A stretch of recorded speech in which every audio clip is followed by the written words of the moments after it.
ओम शांति। अप्रैल 93। निश्चय बुद्धि भव, अमर भव। निराकार परमात्मा शिव बाबा का आज हम सब बच्चों को वरदान है, निश्चय बुद्धि भव, अमर भव। आज बाप दादा सर्व अति स्नेही आदि से यज्ञ की स्थापना के सहयोगी अनेक प्रकार के आए हुए भिन्न भिन्न समस्याओं के पेपर में निश्चय बुद्धि विजयी बन पार करने वाली आदि स्नेही सहयोगी अटल अचल आत्माओं से मिलन मनाने आए हैं।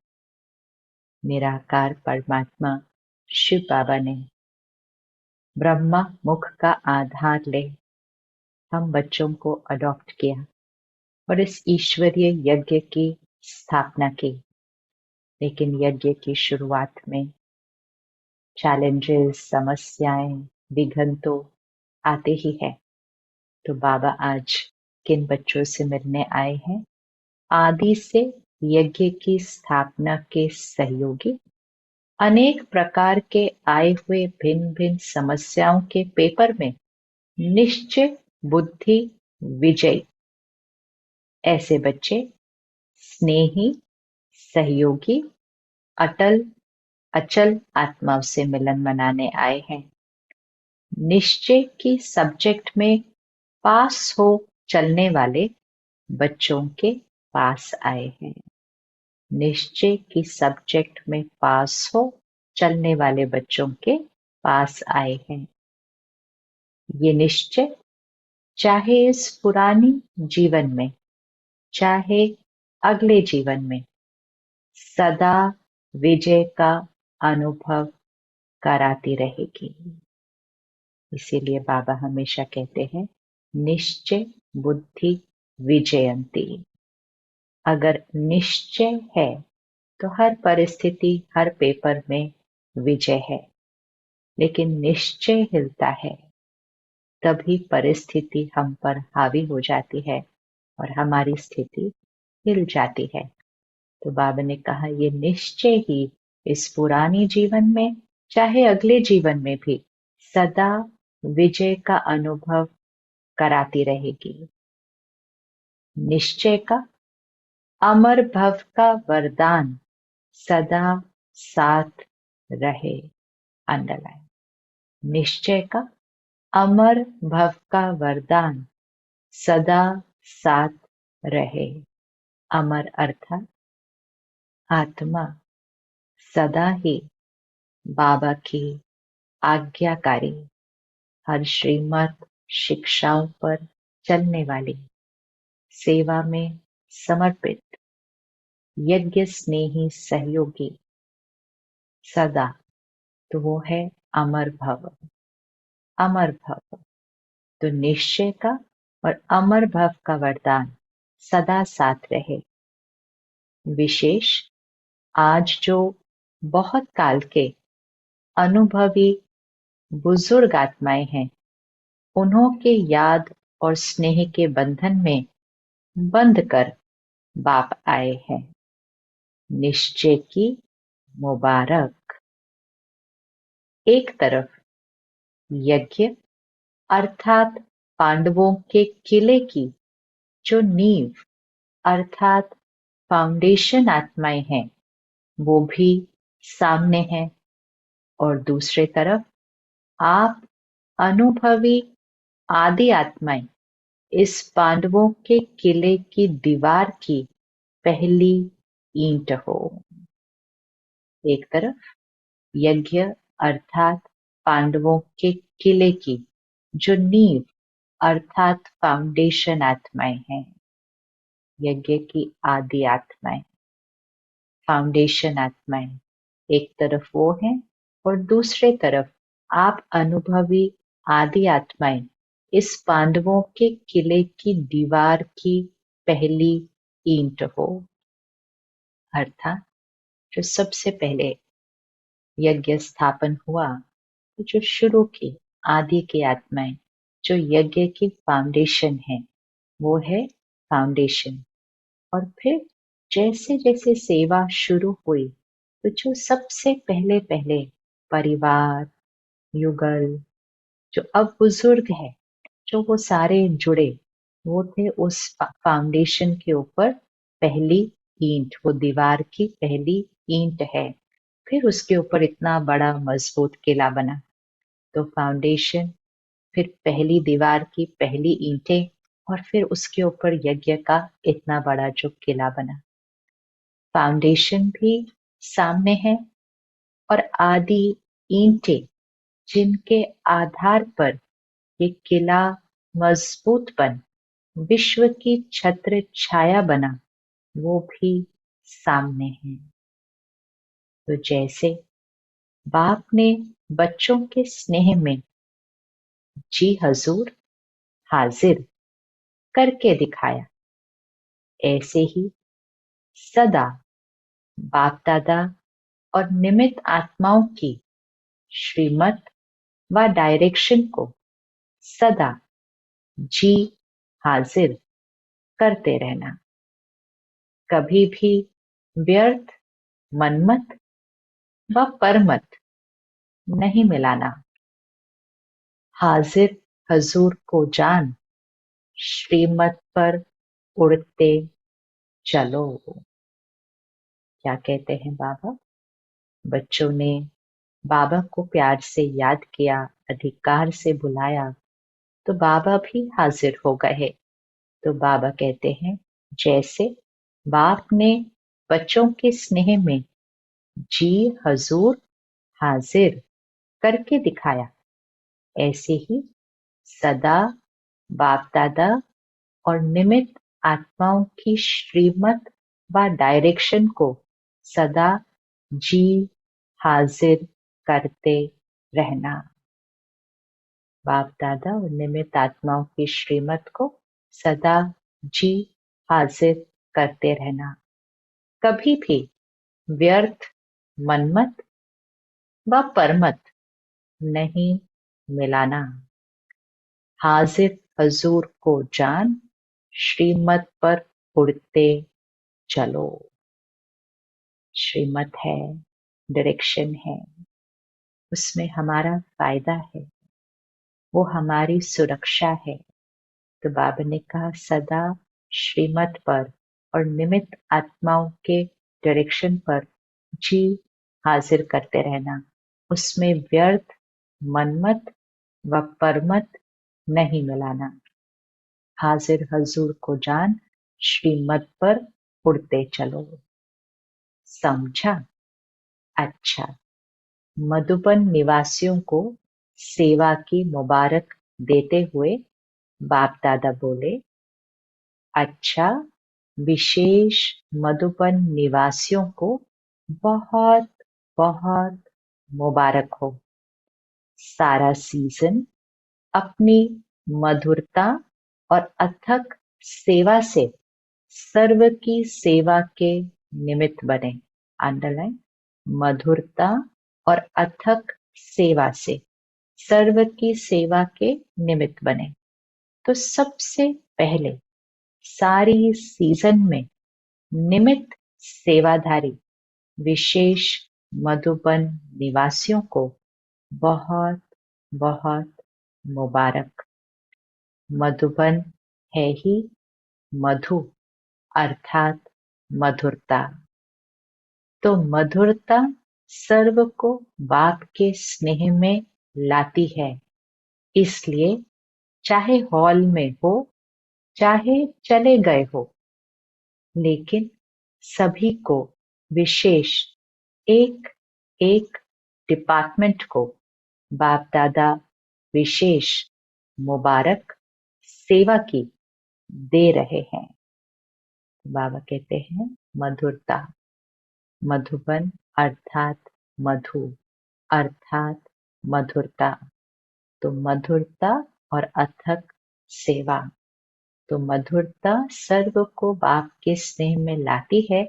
इसलिए बाबा कहते चाहे हॉल में बैठे हो, चाहे अपने डिपार्टमेंट में सेवा करने चले गए हो, लेकिन बाबा विशेष एक एक डिपार्टमेंट को विशेष मुबारक सेवा की दे रहे हैं। और वरदान सदा अथक भव, मधुर भव के वरदानों से बढ़ते उड़ते चलो। तो ये वरदान हम हर एक आत्मा के लिए है। सदा अथक भव, सदा मधुर भव। मधुर, कभी कभी जब हम कुछ ज्यादा सेवा कर रहे हैं या बहुत जल्दी जल्दी कुछ फिनिश करना है या टाइम कम है, पूरा नहीं हुआ है, तैयारी नहीं हुई है या किसी ने कुछ ठीक से नहीं किया है, तो हमारी सोच और बोल की मधुरता थोड़ी कम हो जाती है। और इसीलिए बाबा कह रहे हैं दोनों वरदान इकट्ठे, सदा अथक भव, मधुर भव। इन वरदानों से बढ़ते और उड़ते चलो। अव्यक्त बाप दादा की पर्सनल मुलाकात। अलबेलापन कमजोरी लाता है, इसलिए अलर्ट रहो। यह है फर्स्ट पॉइंट। अलबेलापन कमजोरी लाता है, इसलिए अलर्ट रहो। सभी संगम युगी श्रेष्ठ आत्माएं होना। संगम युग की विशेषता क्या है जो किसी भी युग में नहीं है? संगम युग की विशेषता है, एक तो प्रत्यक्ष फल मिलता है और एक का पदम गुणा प्राप्ति का अनुभव इसी जीवन में ही होता है। प्रत्यक्ष फल मिलता है ना। अगर एक सेकंड भी हिम्मत रखते हो तो मदद कितने समय तक मिलती रहती है। तो संगम युग की विशेषता, एक प्रत्यक्ष फल मिलता है। अभी अभी कर्म किया, अभी अभी फल। बाबा कहते हैं अभी अभी हिम्मत का एक कदम रखा और कितना समय मदद मिलती रहती है। तो संगम युग की पहली विशेषता इमीडिएट प्रत्यक्ष फल, और दूसरी विशेषता एक का पदम गुणा प्राप्ति का अनुभव। अभी कर्म किया और अभी फल, और उस एक कर्म का पदम गुणा प्राप्ति का फल। लॉ ऑफ कर्मा के हिसाब से क्या होता है? कर्म किया, फल मिलेगा। अभी मिले, कुछ साल बाद मिले, अगले जन्म मिले या कुछ जन्मों बाद मिले, लेकिन हर कर्म का फल जरूर मिलता है। वो है सृष्टि चक्र में हर जीवन के लिए कर्म का सिद्धांत। लेकिन संगम युग ही एक युग है जिसकी विशेषता क्या है कि अभी अभी कर्म किया, अभी अभी फल। और एक हिम्मत का कर्म किया तो पदम गुणा प्राप्ति का फल। पदम गुणा प्राप्ति का फल। तो ये है संगम युग की विशेषता, इसको नोट करके रखना है।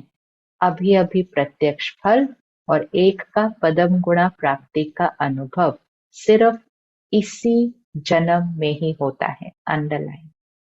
इस जन्म में मुझ आत्मा का हर कर्म, मेरी हर सोच, मेरा बोल कितना अटेंशन से होना चाहिए। इसलिए बाबा ने कहा अलबेलापन नहीं, सदा अलर्ट रहो।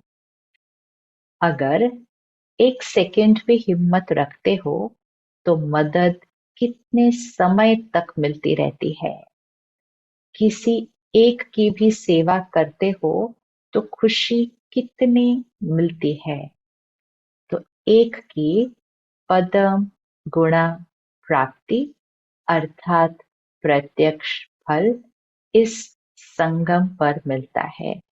एक का पदम गुणा प्राप्ति अर्थात प्रत्यक्ष फल इस संगम पर मिलता है। तो ताजा फ्रूट खाना अच्छा लगता है ना। तो आप सभी प्रत्यक्ष फल अर्थात ताजा फल खाने वाले हो, इसलिए शक्तिशाली हो, कमजोर तो नहीं हो।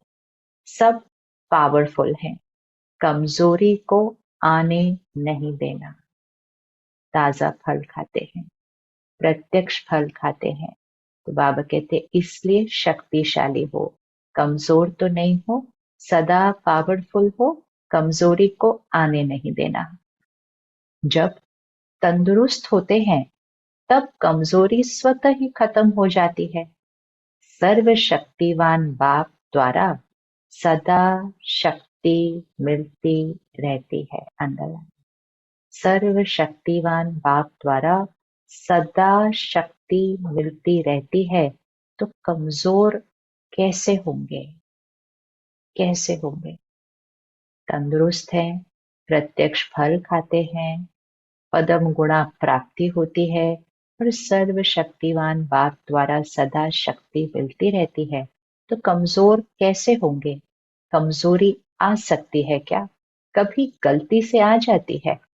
जब कुंभकर्ण की नींद में अलबेले होकर सो जाते हो तब आ सकती है, नहीं तो नहीं आ सकती। अंडरलाइन।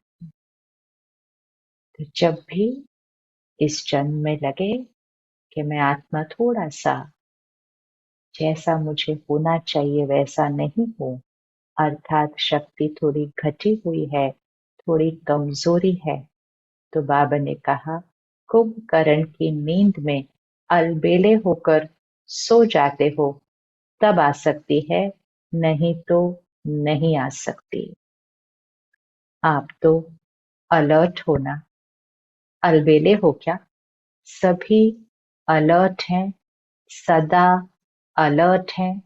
संगम युग में बाप मिला, सब कुछ मिला, तो अलर्ट ही रहेंगे ना। संगम युग पर बाप मिला, सब कुछ मिला, तो अलर्ट ही रहेंगे ना। जिसको बहुत प्राप्तियां होती रहती हैं, वो कितना अलर्ट रहते हैं। रिवाजी बिजनेसमैन को भी बिजनेस में प्राप्तियां होती रहती हैं, तो अलबेला होगा या अलर्ट होगा? तो आपको एक सेकंड में कितना मिलता है, तो अलबेले कैसे होंगे? बाप ने सर्व शक्तियां दे दी। जब सर्व शक्तियां साथ हैं तो अलबेलापन नहीं आ सकता। सदा होशियार, सदा खबरदार रहो। अंडरलाइन। बहुत अंडरलाइन है। बात बहुत सिंपल है, हमें पता है, लेकिन फिर भी अटेंशन नहीं, अलर्ट नहीं, तो कमजोरी आ जाती है।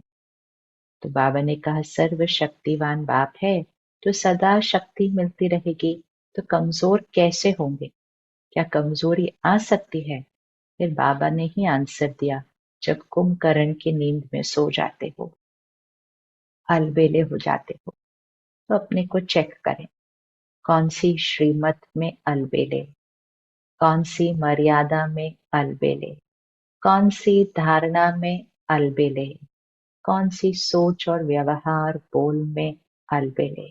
जब अलबेले हो जाते हो तो आ सकती है, नहीं तो नहीं आ सकती। आप तो अलर्ट हो ना। अलबेले हो क्या? सभी अलर्ट हैं, सदा अलर्ट हैं। संगम युग में बाबा मिला, सब कुछ मिला, तो अलर्ट ही रहेंगे ना। जिसको बहुत प्राप्तियां होती हैं वो कितना अलर्ट रहता है। फिर बाबा ने एग्जाम्पल दिया कि जो आज के दुनिया के बिजनेसमैन हो, जिसको बिजनेस में भी प्राप्तियां हो रही हो, तो वो अलबेला होगा या अलर्ट होगा? खुद चेकिंग करें। बिजनेस है, प्राप्ति हो रही है, तो गलतियां करेंगे या एक्यूरेट रहेंगे? क्या एक्यूरेट रहेंगे कि और प्राप्ति हो और बिजनेस आगे बढ़े और बढ़ता जाए? तो बाबा ने कहा वो कितना अलर्ट रहेगा। या अलबेला होगा तो आपको 1 सेकंड में कितना मिलता है? तो अलबेले कैसे हो सकते हैं? बाप ने सर्व शक्तियां दे दी। जब सर्व शक्तियां साथ हैं तो अलबेलापन आ नहीं सकता। फिर बाबा ने कहा सदा होशियार, सदा खबरदार रहो। यूके को, यूके अर्थात यूनाइटेड किंगडम, यूके को तो बाप दादा कहते ही हैं ओके। तो जो ओके होगा वो जब अलर्ट होगा तब तो वो ओके होगा ना। ओके अर्थात हम बिल्कुल ठीक हैं, स्थिति बिल्कुल परफेक्ट है। तो बाबा ने कहा ओके तो तब होगा जब सदा अलर्ट होगा। फाउंडेशन पावरफुल है, इसलिए जो भी टाल टालियां निकली हैं वो भी शक्तिशाली हैं। विशेष बाप दादा ने, ब्रह्मा बाप ने अपने दिल से लंदन का पहला फाउंडेशन डाला है। ब्रह्मा बाप का विशेष लाडला है। तो आप प्रत्यक्ष फल के सदा अधिकारी आत्माएं हो। कर्म करने के पहले फल तैयार है ही। Underline, underline. ज्ञान से पहले लॉ ऑफ कर्मा क्या कहता है? कर्म करो, फल मिलेगा जरूर। कब मिलेगा ये नहीं पता, और फल की तो इच्छा भी नहीं रखनी है, लेकिन फल मिलेगा जरूर। और संगम युग में क्या है? कर्म करने के पहले फल तैयार है ही। और ये हम सबका अनुभव है। एक हिम्मत का कदम रखो, बाबा की एक श्रीमत पर चलो, एक आज्ञा का पालन करो, किसी एक बात में हांजी करो, बस सिर्फ हांजी करो, तो कितनी तुरंत प्राप्ति होती है। और बाबा ने कहा पदम गुणा प्राप्ति होती रहती है। तो कर्म करने के पहले फल तैयार है ही। ऐसे ही लगता है ना, या मेहनत लगती है? नाचते गाते फल खाते रहते हो। वैसे भी डबल विदेशियों को फल अच्छा लगता है ना। बाप दादा भी यूके अर्थात सदा ओके रहने वाले बच्चों को देख हर्षित होते हैं। भगवान है, माता पिता है, अपने बच्चों को ओके देख अर्थात सदा अलर्ट, अमर, निर्विघ्न बच्चों को देख हर्षित होते हैं। अपना ये टाइटल सदा याद रखना। कौन सा टाइटल? ओके। ये कितना बढ़िया टाइटल है। बाबा ने एक मुरली में कहा था ओ और के। तो ओ अर्थात मैं आत्मा बिंदी, और के अर्थात किंगडम, राज्य। तो मैं आत्मा स्वराज्य और भविष्य में विश्व राज्य, अगर मैं आत्मा ओके हूं। तो बाबा ने कहा सदा ये टाइटल याद रखना, ओके। ये कितना बढ़िया टाइटल है। सभी सदा ओके रहने वाले, और औरों को भी अपने चेहरे से, वाणी से, वृत्ति से ओके बनाने वाले, यही सेवा करनी है ना। अच्छा है, सेवा का शौक भी अच्छा है। कितना इंपॉर्टेंट है, इसको अंडरलाइन करें कि सभी सदा ओके रहने वाले, और औरों को भी अपने चेहरे से, वाणी से, वृत्ति से ओके बनाने वाले। तो हमारी स्थिति में ही सेवा समाई हुई है। खुद ओके रहने वाले और अपने चेहरे, वाणी और वृत्ति से ओके बनाने वाले, यही सेवा करनी है। अच्छा है, सेवा का शौक भी अच्छा है। जो भी जहां से भी आए हो, लेकिन सभी तीव्र पुरुषार्थी और उड़ती कला वाले हो। सबसे ज्यादा खुश कौन रहता है? नशे से कहो मैं। सबसे ज्यादा खुश कौन रहता है? तो बाबा ने कहा, नशे से कहो मैं सबसे ज्यादा खुश रहता हूं। सिवाय खुशी के और है ही क्या? खुशी ब्राह्मण जीवन की खुराक है। खुराक के बिना कैसे चलेंगे? चल रहे हो तो खुराक है, तभी तो चल रहे हो। खुराक है तभी तो चल रहे हो। जब हम अलर्ट रहते हैं, एक्यूरेट रहते हैं, हर श्रीमत को जी हाजिर करते हैं, हिम्मत का एक कदम रखते हैं, प्रत्यक्ष फल पदम गुणा अनुभव मिलता है, तो स्थिति सदा ओके रहती है। और ओके रहती है तो सदा खुश है, और खुश है तब तो चल रहे हैं। और इस सब का आधार क्या है? निश्चय बुद्धि विजयंती। तो बाबा ने कहा, ओके है तो खुश है इसीलिए तो चल रहे हैं, क्योंकि खुशी खुराक है। चल रहे हो तो खुराक है, तभी तो चल रहे हो ना। स्थान भी बढ़ रहे हैं।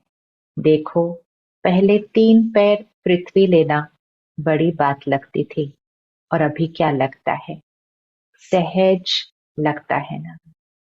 तो जब सबसे पहले बाबा की सेवाएं देश में भी हर जगह जब शुरू हुई, और विदेश में भी, तो लंदन में एक छोटे से कमरे में बाबा की सेवाएं शुरू हुई। और आज इतना बड़ा विशाल ग्लोबल हाउस है, ऑक्सफोर्ड रिट्रीट सेंटर है, कैम्ब्रिज रिट्रीट सेंटर है, और फिर वहां से तो पूरे विश्व में ही सेवाएं हुई हैं। तो सिर्फ हिम्मत का पहला कदम, कि उस 3 पैर पृथ्वी में जब कोई नहीं आ रहा था, जब कोई नहीं पहचानता था, जानता था, उस समय उस 3 पैर पृथ्वी में हिम्मत का एक कदम, हमारी बहुत बहुत आदरणीय दादी जानकी जी, हमारी बहुत बहुत प्रिय जयंती दीदी जी, और जयंती दीदी के लौकिक माता पिता, ये सभी निमित्त बने उस हिम्मत का पहला कदम, वो नींव जिसके ऊपर यज्ञ की सेवाएं सारे विश्व में फैली हैं। तो इसीलिए बाबा ने कहा, एक कदम हिम्मत का और तुरंत प्रत्यक्ष फल पदम गुणा। पदम गुणा प्रत्यक्ष फल। तो बाबा ने कहा कि देखो, पहले 3 पैर पृथ्वी लेना भी बड़ी बात लगती थी, और अब क्या लगता है? सहज लगता है ना। तो लंदन ने कमाल की है। तो उसमें लिखा है कि उस समय 50 एकड़ जमीन मिली थी। हिम्मत दिलाने वाले भी अच्छे हैं, और हिम्मत रखने वाले भी अच्छे हैं। हिम्मत दिलाने वाले निमित्त दादी और जयंती दीदी, हिम्मत दिलाने वाले भी अच्छे हैं, और हिम्मत रखने वाले भी अच्छे हैं। देखो, आप सबकी उंगली नहीं होती तो कैसे होता? तो सभी यूके वाले लकी हैं, और अंगुली देने में बहादुर हैं। ये हमेशा अंडरलाइन करना है। बाबा की कोई भी सेवा हो रही हो, हमें उसमें अंगुली जरूर देनी है, जरूर देनी है। चाहे तन से, मन से, धन से, हमें उसमें अंगुली जरूर देनी है। क्योंकि बाबा की जो सेवा शुरू होती है, वो हिम्मत का पहला कदम उस समय रखे, तो प्रत्यक्ष फल तुरंत और सदा के लिए पदम गुणा मिलता है। उस समय ये नहीं सोचे, अभी तो मेरे पास धन कम है, बाद में कर देंगे, अभी तो मेरे पास टाइम नहीं है, बाद में सेवा करेंगे। भगवान के कार्य में भाग्य बनाने का चांस मिलता है। वो चांस बाद में नहीं मिलने वाला है। वो चांस उस समय, अर्थात उस समय जब जरूरत होती है, उस समय जो हिम्मत का एक कदम रखता है, अपनी सहयोग की उंगली देता है, उसको बाबा की दुआएं, परिवार की दुआएं और उस स्थान से सदा काल संगम युग के एंड तक जो सेवाएं होती रहेंगी, उसका फल वो निमित्त बनी हुई आत्माएं जिन्होंने एक उंगली का भी सहयोग दिया हो। इसलिए बाबा कहते हैं, आप सबकी उंगली नहीं होती तो कैसे होता, तो सभी यूके वाले लकी हैं और अंगुली देने में बहादुर हैं। दूसरी पॉइंट, अपनी सर्व जिम्मेवारियां बाप को देकर बेफिक्र बादशाह बनो। अपनी सर्व जिम्मेवारियां बाप को देकर बेफिक्र बादशाह बनो।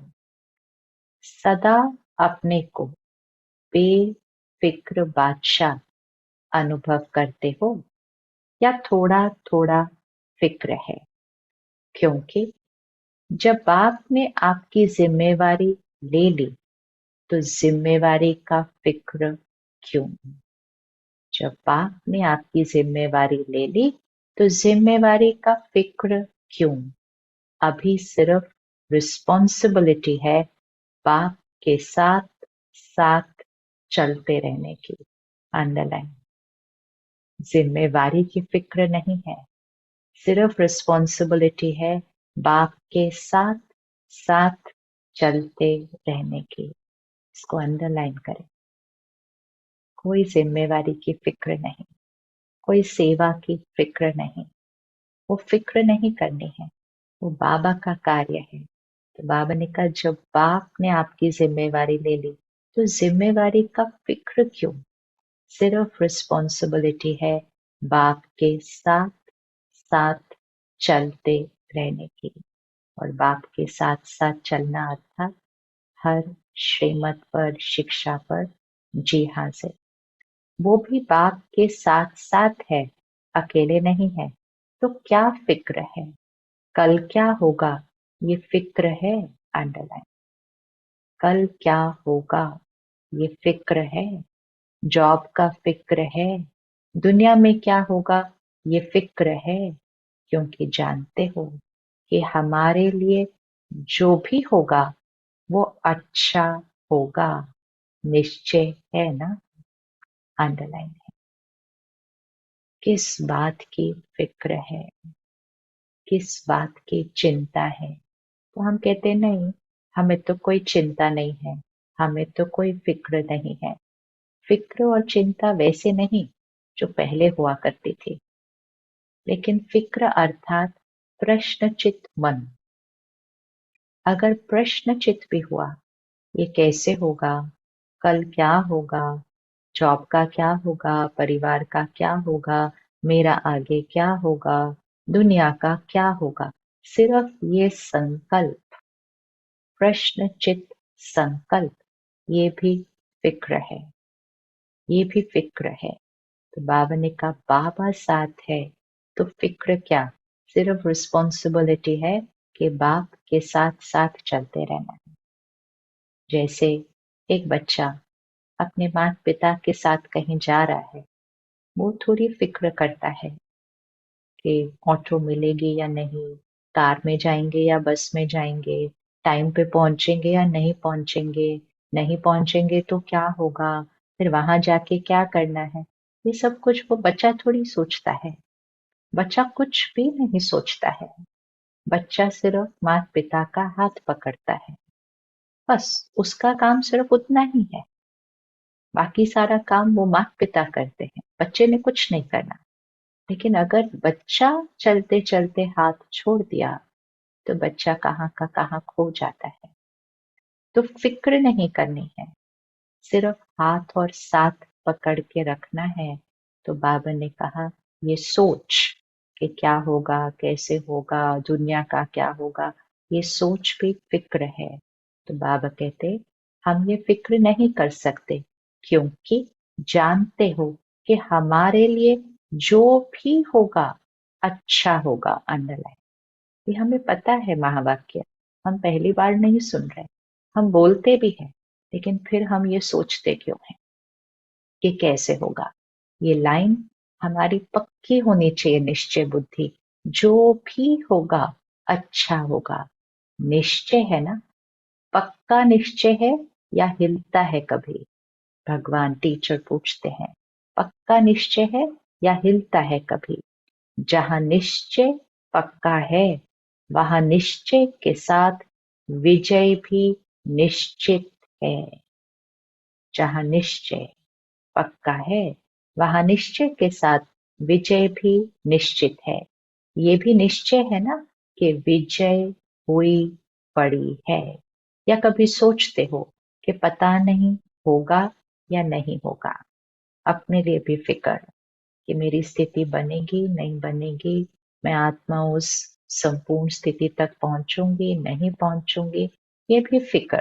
तो बाबा कहते सोचते तो नहीं, पता नहीं क्या होगा, निश्चय है कि विजय हुई पड़ी है।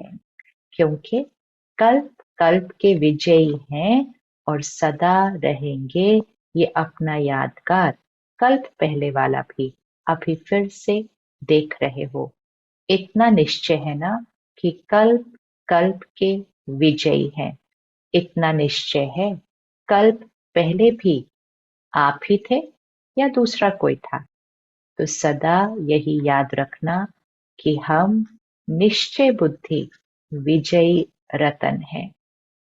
ऐसे रतन हो जिन रत्नों को बाप दादा भी याद करते हैं। ये खुशी है ना। ऐसे रतन हो जिनको भगवान भी याद करता है। ये खुशी है ना। बहुत मौज में रहते हो ना इस अलौकिक दिव्य श्रेष्ठ जन्म की और अपने मधुबन घर में पहुंचने की मुबारक। तीसरी पॉइंट, बाप और आप ऐसे कंबाइंड रहो जो कभी कोई अलग न कर सके। अंडरलाइन, बाप और आप ऐसे कंबाइंड रहो जो कभी कोई अलग न कर सके। जब हम ये सुनते हैं तो हम कहते बाबा मुझे आपसे कोई अलग नहीं कर सकता। तो कोई अलग कोई मनुष्य आत्मा नहीं करती है, परिस्थिति भी नहीं करती है। हमारी अपनी सोच और संस्कार हमें बाबा से अलग करती है। हमारी कमजोरियां, हमारे संशय, हमारी फिक्र चिंताएं और डर हमें खुद बाबा से अलग करते हैं। वही तो माया है। तो माया हमें बाबा से अलग करती है और माया है हमारी अपनी कमजोरी। तो जब भी कोई बात आती है, अगर बात यहाँ बैठ जाती है, कोई और चिंतन यहाँ चलता है, तो मैं आत्मा बाबा से अलग हो जाती, कंबाइंड नहीं रहती। इसीलिए बाबा ने एक मुरली में कहा था, या तो यहाँ बात बैठ सकती है या बाप बैठ सकता है। तो हमें बाबा से सदा कंबाइंड, कभी अलग नहीं होना।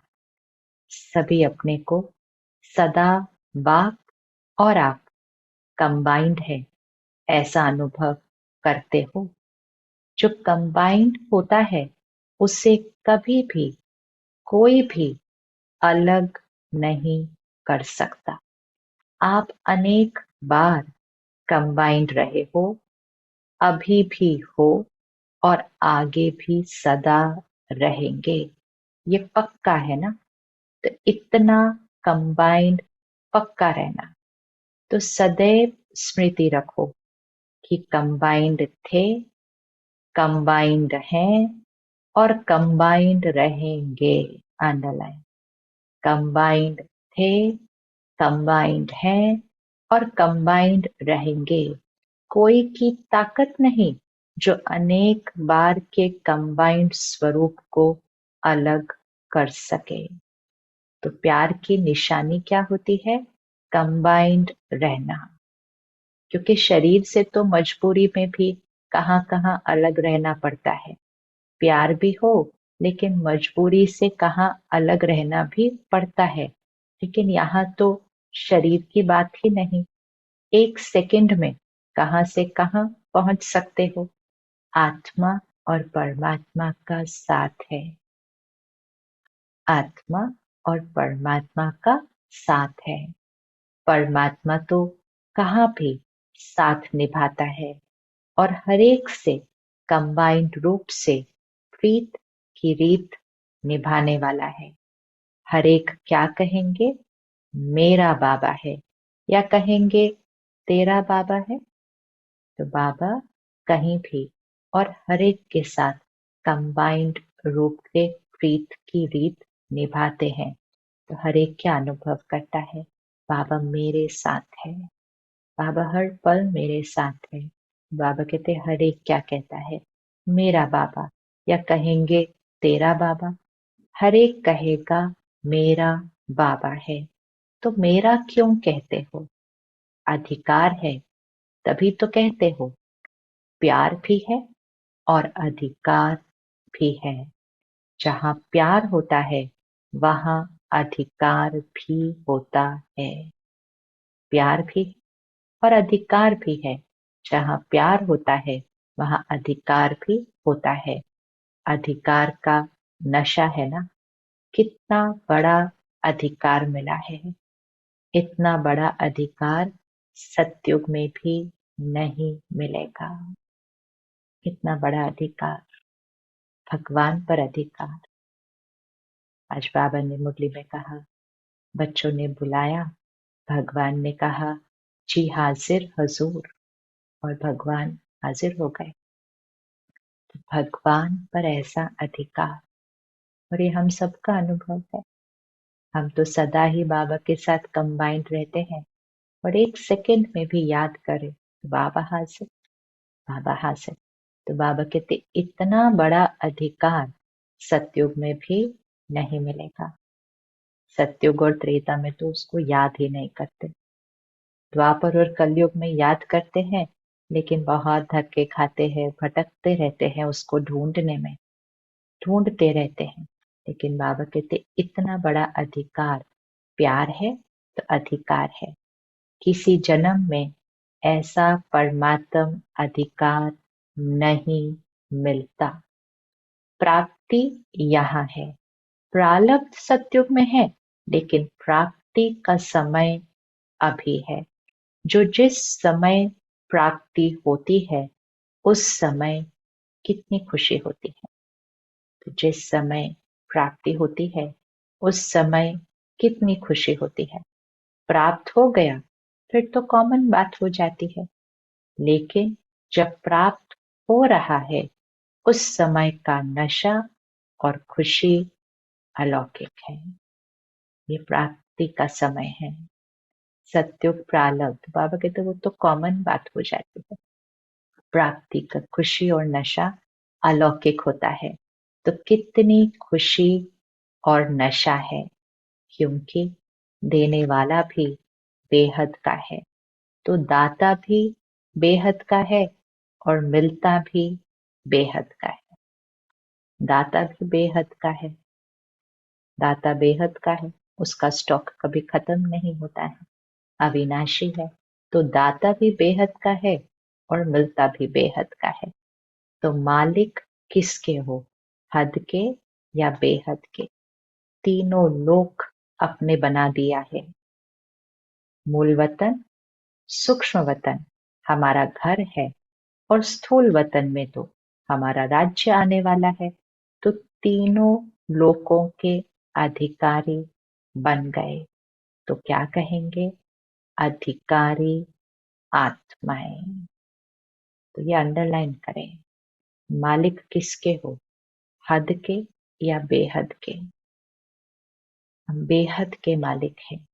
इसी कोई हद की चीज के मालिक नहीं बनना, और कोई हद की चीज के मालिक बनने की इच्छा नहीं रखना, क्योंकि इस समय हर चॉइस ध्यान से करनी है। हर चॉइस एक कर्म है। हद की इच्छा रखेंगे तो हद की प्राप्ति होगी, और बेहद के मालिक बनेंगे तो बेहद की प्राप्ति है। चॉइस हमारी है, चॉइस हमारी है। तो बाबा ने कहा तीनों लोकों के अधिकारी बन गए। तो क्या कहेंगे? अधिकारी आत्माएं। बाबा पूछते हैं कोई अप्राप्ति है तो क्या गीत गाते हो? पाना था सो पा लिया। पाना था वो पा लिया, या अभी कुछ पाने को नहीं रहा है? राइट। अभी कुछ पाने को नहीं रहा है, पाना था सो पा लिया और कुछ पाने को नहीं रहा है। तो ये गीत गाते हो ना, या कोई अप्राप्ति है, पैसा चाहिए, मकान चाहिए, नेता की कुर्सी चाहिए, कुछ नहीं चाहिए, क्योंकि कुर्सी होगी तो भी एक जन्म का भी भरोसा नहीं। और आपको कितनी गारंटी है? 21 जन्म की गारंटी है। गारंटी कार्ड माया तो चोरी नहीं कर लेती ना।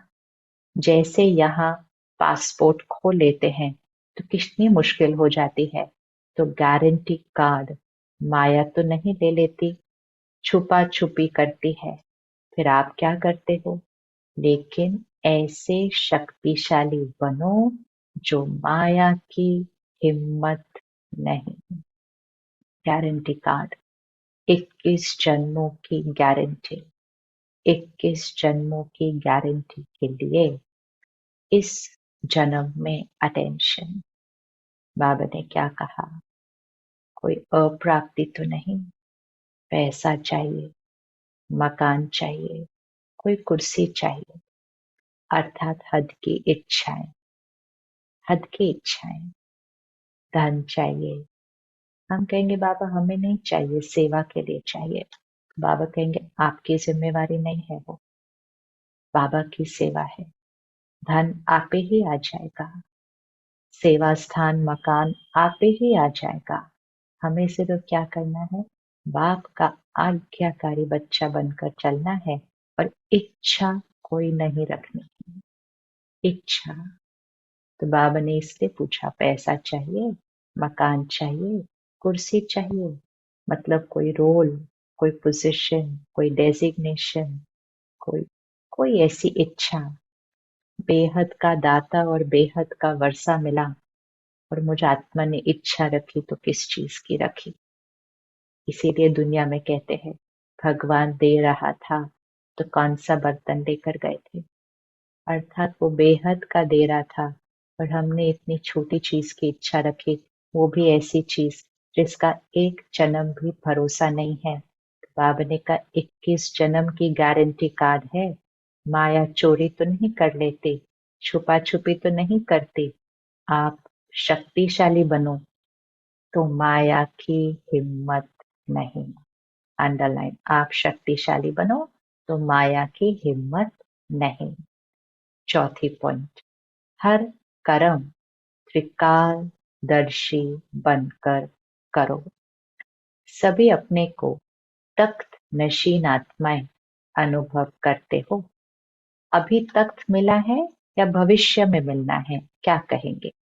सभी तख्त पर बैठेंगे? तो सबने कहा दिल तख्त बहुत बड़ा है, भगवान के दिल का तख्त। तो बाबा ने कहा दिल तख्त तो बड़ा है, लेकिन सतयुग के तख्त पर एक समय में कितने बैठेंगे? तख्त पर भले कोई बैठे, लेकिन तख्त अधिकारी रॉयल फैमिली में तो आएंगे ना। तख्त पर इकट्ठे तो नहीं बैठ सकेंगे। इस समय सभी तख्त नशीन हैं, इसलिए इस जन्म का महत्व है। इस समय सभी तख्त नशीन हैं, इसलिए इस जन्म का महत्व है। जितने चाहें, जो चाहें, दिल तख्त नशीन बन सकते हैं। तो बाबा ने कहा सतयुग के तख्त पर तो एक ही बैठेंगे, बाकी सब रॉयल फैमिली में आएंगे। लेकिन इस संगम युग पर जितने चाहे जो चाहे दिल तख्त नशीन बन सकते हैं। इस समय और कोई तख्त है? कौन सा है?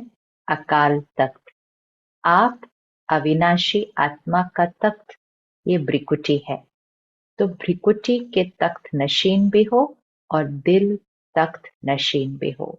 मैं आत्मा अपने तख्त पर बैठी, अपने सीट पर, आत्मिक अभिमानी स्थिति।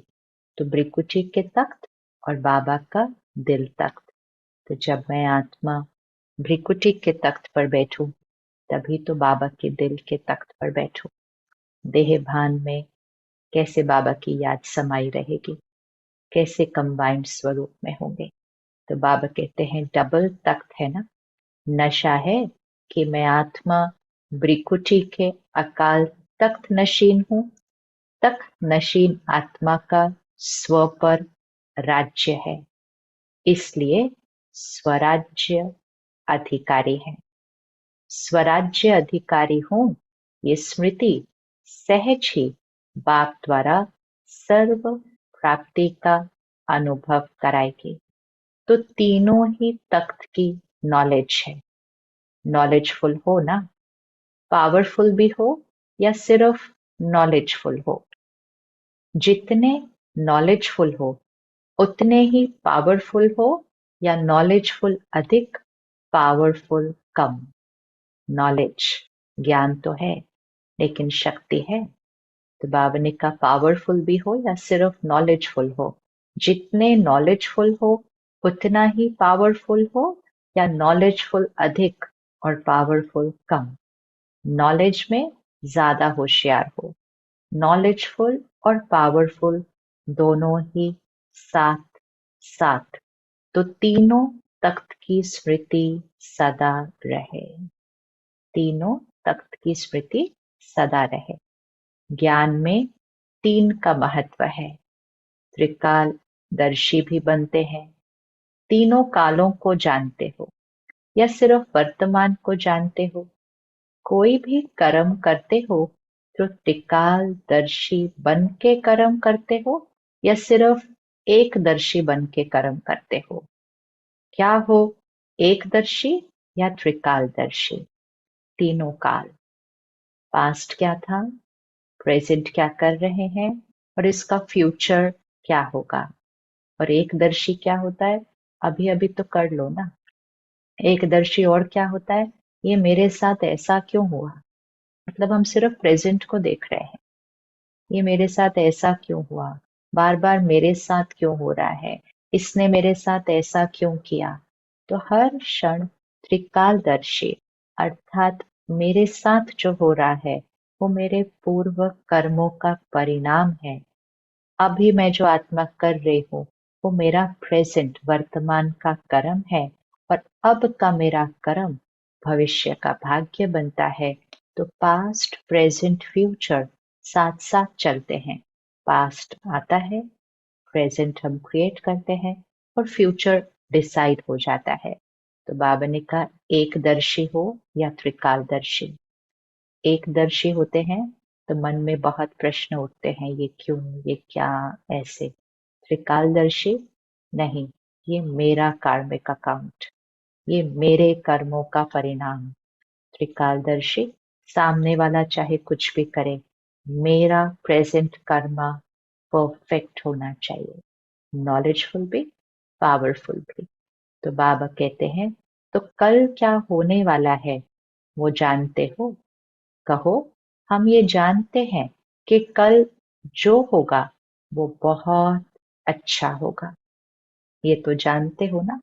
तो त्रिकालदर्शी हुए ना।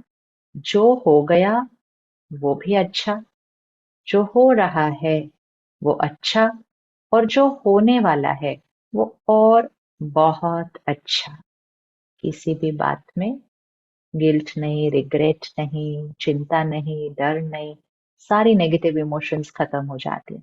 सारी नेगेटिव थॉट्स फिनिश हो जाती हैं जब हमें याद रहे जो हो गया वो भी अच्छा, जो हो रहा है वो और अच्छा, और जो होने वाला है वो बहुत अच्छा। ये निश्चय है ना कि अच्छे से अच्छा होना है, बुरा नहीं हो सकता। क्यों? अच्छे से अच्छा बाप मिला, अच्छे से अच्छे आप बने, अच्छे से अच्छे कर्म कर रहे हो, तो सब अच्छा है। अंडरलाइन, बुरा हो नहीं सकता। क्यों? अच्छे से अच्छा बाप मिला, अच्छे से अच्छे आप बने, अच्छे से अच्छे कर्म कर रहे हो, तो सब अच्छा है ना। कि थोड़ा बुरा थोड़ा अच्छा है। जब मालूम पड़ गया कि मैं श्रेष्ठ आत्मा हूं, तो श्रेष्ठ आत्मा का संकल्प, बोल, कर्म अच्छा होगा ना। तो ये सदा स्मृति रखो कि कल्याणकारी बाप मिला तो सदा कल्याण ही कल्याण है। कल्याणकारी बाप मिला तो सदा कल्याण ही कल्याण है। बाप को कहते ही हैं विश्व कल्याणकारी, और आप मास्टर विश्व कल्याणकारी हो। तो जो विश्व का कल्याण करने वाला है उसका अकल्याण हो ही नहीं सकता। इसलिए ये निश्चय रखो कि हर समय, हर कार्य, हर संकल्प कल्याणकारी है। बाबा विश्व कल्याणकारी, हम बच्चे मास्टर विश्व कल्याणकारी। तो बाबा कहते हैं जो विश्व का कल्याण करने वाला है उसका अकल्याण हो ही नहीं सकता। इसलिए ये निश्चय रखो कि हर समय, हर कार्य, हर संकल्प कल्याणकारी है। संगम युग को भी नाम देते हैं कल्याणकारी युग। तो अकल्याण नहीं हो सकता। तो क्या याद रखेंगे?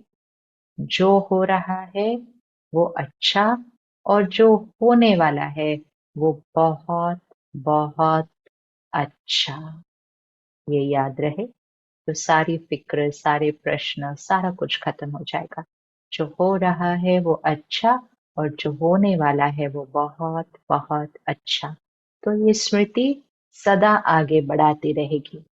अच्छा, सभी कोने कोने में बाप का झंडा लहरा रहे हो। सभी बहुत हिम्मत और तीव्र पुरुषार्थ से आगे बढ़ रहे हो और सदा बढ़ते रहेंगे। फ्यूचर दिखाई देता है ना? कोई भी पूछे आपका भविष्य क्या है तो बोलो हमको पता है, बहुत अच्छा है। दुनिया में लोगों को भविष्य की फिक्र होती है। बाबा कहते हैं कोई भी पूछे आपका भविष्य क्या है तो बोलो बहुत अच्छा है। अच्छा, आज की मुरली का वरदान, अपने मस्तक पर श्रेष्ठ भाग्य की लकीर देखते हुए सर्व चिंताओं से मुक्त बेफिक्र बादशाह भव। अपने मस्तक पर श्रेष्ठ भाग्य की लकीर देखते हुए सर्व चिंताओं से मुक्त बेफिक्र बादशाह भव। बेफिक्र रहने की बादशाही सब बादशाहियों से श्रेष्ठ है। अगर कोई ताज पहनकर तख्त पर बैठ जाए और फिक्र करता रहे तो ये तख्त हुआ या चिंता? भाग्य विधाता भगवान ने आपके मस्तक पर श्रेष्ठ भाग्य की लकीर खींच दी। बेफिक्र बादशाह हो गए। तो सदा अपने मस्तक पर श्रेष्ठ भाग्य की लकीर देखते रहो। वाह मेरा श्रेष्ठ ईश्वरीय भाग्य। इसी फकुर में रहो तो सब फिक्रातें, चिंताएं समाप्त हो जाएंगी। वाह मेरा श्रेष्ठ ईश्वरीय भाग्य। इस फकुर में रहो तो सब फिक्रातें, चिंताएं समाप्त हो जाएंगी। स्लोगन, एकाग्रता की शक्ति द्वारा रूहों का आह्वान कर रूहानी सेवा करना ही सच्ची सेवा है। इसको डबल अंडरलाइन। एकाग्रता की शक्ति द्वारा रूहों का आह्वान करना सच्ची सेवा है। एकाग्रता की शक्ति द्वारा स्थिति में आत्मा बाबा के समीप, बाबा के समान सारी सृष्टि को सकाश देते हुए एकाग्रता की शक्ति द्वारा रूहों का आह्वान कर रूहानी सेवा करना ही सच्ची सेवा है। बाबा का बहुत बहुत बहुत शुक्रिया। ओम शांति।